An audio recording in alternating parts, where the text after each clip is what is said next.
Bueno, que nadie se sorprenda o se extrañe si hoy índices europeos, por ejemplo el IBEX 35, cierran en positivo después de una apertura tan horrible. El IBEX 35 está reduciendo ya la caída a un 0,2%. Los futuros en Estados Unidos parece que empiezan a entonarse un poquito, a animarse, claro, después de un mes de septiembre y un trimestre tan horrible, pues bueno, pues siempre aparecen los cazadores de gangas, ¿no? Y ahí puede haber un poquito de impulso, pero desde luego el mar de fondo sigue siendo tremendamente negativo. A media sesión, hoy con Roberto Moro de Opta Negocios. Hola Roberto, ¿qué tal? ¿Cómo estás? Buenas tardes. Hola Roberto, Sí, a ver, ahora perfectamente. sí, Bueno me oye. Roberto, hombre, el protagonista del día hoy, por desgracia para sus accionistas y sus inversores y sus acreedores, es Credit Suisse, caída de 8,5–9%. Estaba mirando ahora mismo el gráfico, el SX7E, sectorial bancario en Europa. Bueno, la caída es del 1,2%. Parece en principio que el contagio, el miedo está en principio controlado, de acotado. Sí, sí, efectivamente. Y de hecho, en los mínimos intradiarios hoy se ha detenido en el mismo nivel del jueves pasado y en el mismo nivel de finales del mes de agosto, ¿no? Por lo tanto, esa es la zona a vigilar, la zona de 76,40, porque por debajo sí se le puede abrir un escenario pues muy similar al que están siguiendo el resto de índices europeos, y veremos en breve y también el de los índices americanos, que están tratando de sujetarse, pero perdiendo en definitiva los soportes de largo plazo y sobre todo los mínimos del año, ¿no?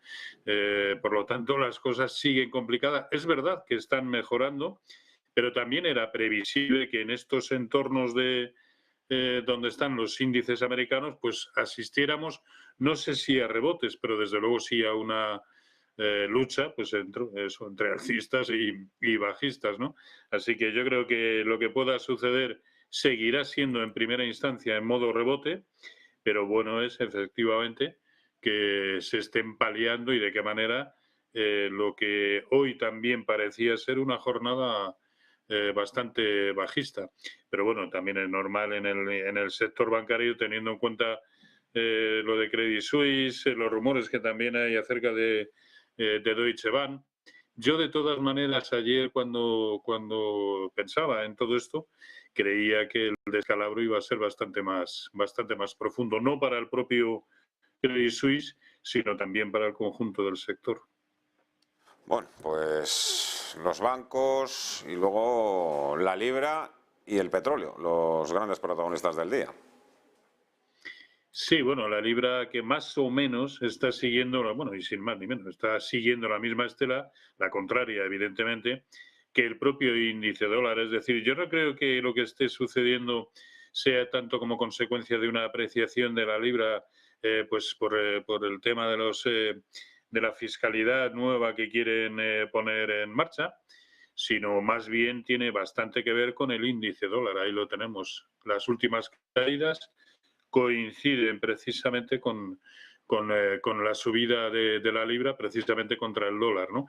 Pero es que esto es algo común en el conjunto de las monedas. Y sin embargo, si miramos el índice dólar y su evolución, prácticamente no tiene absolutamente ninguna resistencia hasta los máximos en 120,75. Estamos hablando de una subida que perfectamente podría ser todavía de un 8%, ¿no? La secuencia sigue siendo perfecta, máximos y mínimos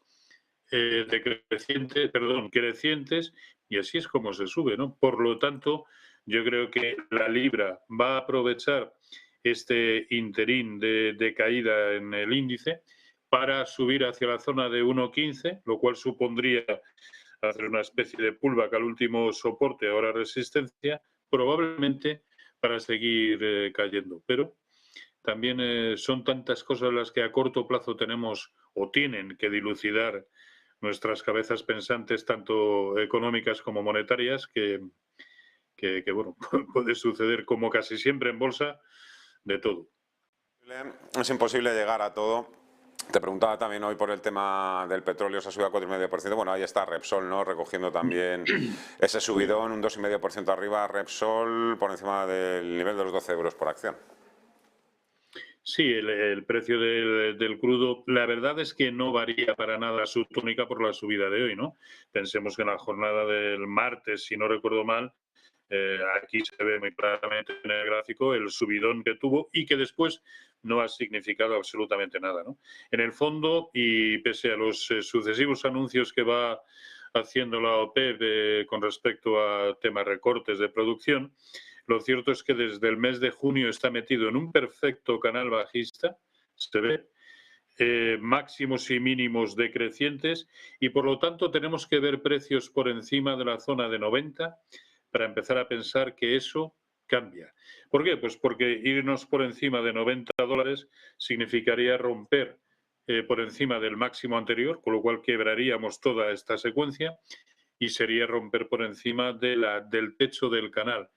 Esto auguraría una subida en el entorno de 12 dólares aproximadamente y por lo tanto subidas hasta la zona de 102, pero se tiene que producir. Yo hoy por hoy no veo ningún cambio en la estructura de medio plazo bajista, que es la que está imperando, ¿no? Y en el caso de Repsol es que una de cal y otra de arena, ¿no? Si, a ver, hizo un movimiento muy feo al romper por debajo de 11,60, pero con bastante prontitud también lo ha recuperado. ¿Suficiente como para comprar? Ya digo que el crudo está en zonas de resistencias, yo no lo veo, porque en 12,40 tiene el máximo relativo anterior, me refiero a Repsol, y la media móvil de 200 sesiones que perfectamente puede actuar de resistencia inclinada para el precio. Así que yo lo dejaría estar. Quienes ya lo tienen en cartera, bien.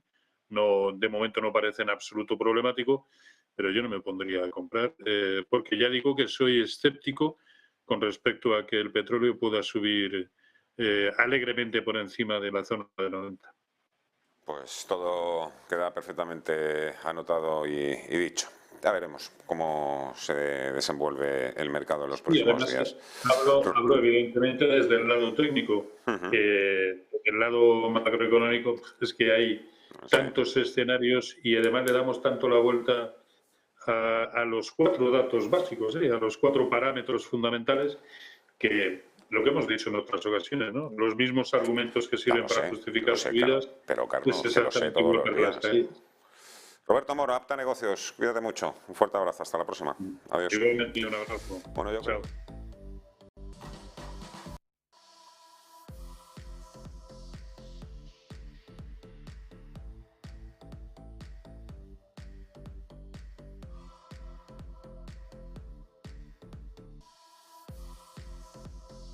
Felices hasta entonces. Adiós. Hasta mañana.